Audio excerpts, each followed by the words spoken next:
Hello అండి. Welcome to our channel ముద్దపప్పు ఆవకాయ. ఈరోజు మన రెసిపీ వచ్చేసి చిల్లీ ఇడ్లీ అండి. చిల్లీ ఇడ్లీ ఏంటి అనుకుంటున్నారా? ఇది ఒక్కసారి పిల్లలకి చేసి పెట్టండి, చక్కగా లొట్టలేసుకుని తినేస్తారు. చాలా బాగుంటుంది. ఇప్పుడు ఒక చిన్న గిన్నె తీసుకోండి. నేను ఈ రెసిపీ గురించి ఒక 6 ఇడ్లీలు తీసుకున్నాను. ఒక్కొక్క ఇడ్లీని ఇలా 4 ముక్కలుగా చేసుకుని ఇడ్లీలన్నీ ముక్కలు చేసి అందులో వేసేసుకోండి. చూడండి, ఒక్కొక్క ముక్క సైజు అలా ఉంటేనే బాగుంటుంది చక్కగా. ఇప్పుడు ఒక చిన్న బౌల్ తీసుకుని అందులో ఒక 2 స్పూన్స్ మైదా వేసేసుకోండి. అలాగే అందులో కొంచెం సాల్ట్ కూడా వేసుకోండి.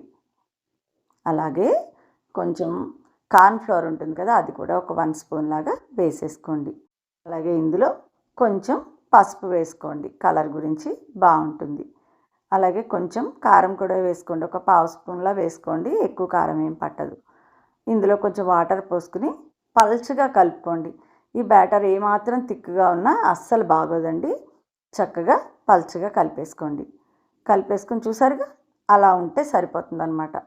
ఇలా పెట్టుకున్నాక ఇప్పుడు పొయ్యి మీద కడాయి పెట్టేసుకోండి. డీప్ ఫ్రైకి సరిపడా ఆయిల్ అందులో వేసేసుకోండి. చక్కగా నూనె కాగాక ఈ బ్యాటర్లో ఒక్కొక్క ముక్కని ముంచుకుంటూ చక్కగా నిదానంగా అందులో వేసేసేయండి. ఒక ముక్కకు అంటుకోకుండా వేయండి.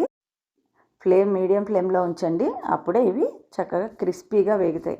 ఎంత క్రిస్పీగా వేయించుకుంటే అంత బాగుంటాయి. ఇవి గోల్డెన్ బ్రౌన్ కలర్ వచ్చే వరకు నిదానంగా వేయించేసేసుకోండి. వేయించుకుని చూడండి, ఆ కలర్ చూసారు కదా, ఎంత బాగుందో కదా కలరు. భలే ఉంది. ఇప్పుడు చక్కగా ఇవన్నిటిని ఒక ప్లేట్లోకి తీసేసుకోండి. ఎప్పుడైనా మన ఇంట్లో ఇడ్లీలు మిగిలిపోయాయి అనుకోండి, ఇలా చేసుకున్నామంటే పిల్లలు చాలా ఇష్టంగా తినేస్తారు. సరే, ఇప్పుడు పొయ్యి మీద ఒక కడాయి పెట్టుకోండి. అందులో ఒక 3 స్పూన్స్ ఆయిల్ వరకు వేసేసుకోండి. వేసుకుని నూనె వేడెక్కాక అందులో ఒక అర చెంచా అల్లం తరుగుని వేసుకోండి.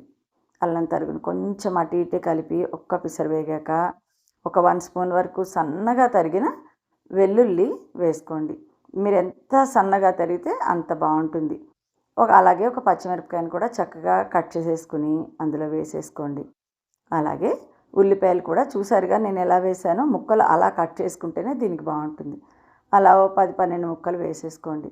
నా దగ్గర రెడ్ క్యాప్సికమ్ ఉంది, నేను అది కూడా ఒక 7-8 ముక్కలు వేసుకున్నాను. అలాగే గ్రీన్ క్యాప్సికమ్ కూడా వేసుకున్నాను. రెడ్ క్యాప్సికమ్ మీ దగ్గర లేదంటే స్కిప్ చేయొచ్చండి. ఇప్పుడు చక్కగా ముక్కలన్నీ మంచిగా కలుపుకుంటూ వేయించండి. ఇవి పూర్తిగా వేగాలని కాదండి, హాఫ్ కుక్ అయితేనే బాగుంటాయి ఇందులో తినడానికి. చక్కగా సగం వరకు వేగాక నిదానంగా కలుపుకుని అందులో మీరు కొంచెం వెనిగర్ వేసుకోండి. వెనిగర్ కొంచెం అంటే ఒక 1/2 స్పూన్ లాగా వేసేసుకోండి. ఒక 1/2 స్పూన్ వెనిగర్ వేసుకోండి. అలాగే 1.5 స్పూన్ సోయా సాస్ని కూడా వేసుకోండి. అలాగే టమాటో సాస్ ఉంటుంది కదా, అది కూడా ఒక 1 స్పూను వేసుకోండి. అలాగే కొంచెం చిల్లీ సాస్ ఉంటే అది కూడా వేసుకోండి. నేను ఒక 1/2 స్పూన్ వేసానండి. కారం ఎక్కువ తినేవాళ్ళు కొంచెం వేసుకోవచ్చు, అదేమంతా పర్వాలేదు. అలాగే దానికి సరిపడా సాల్ట్ కూడా వేసేసుకోండి. వేసుకొని తమాషాగా నిదానంగా కలపండి.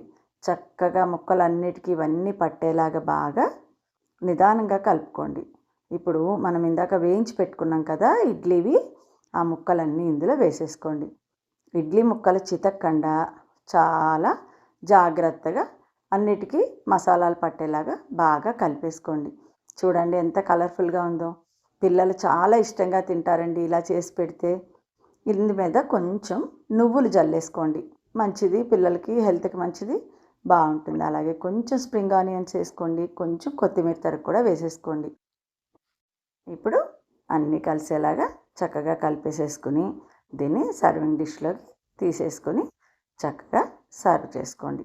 ఈ రెసిపీ మీకు నచ్చితే లైక్ చేయండి, షేర్ చేయండి, సబ్స్క్రైబ్ చేయండి. అలాగే మీ కామెంట్స్ని మాకు ఎప్పటికప్పుడు తెలియచేయండి. దయచేసి సబ్స్క్రైబ్ చేయండి, వీడియో అంతా కంప్లీట్ చేయండి. మీ లైక్స్ కామెంట్స్ ఎప్పటికప్పుడు పెడుతూ ఉండండి.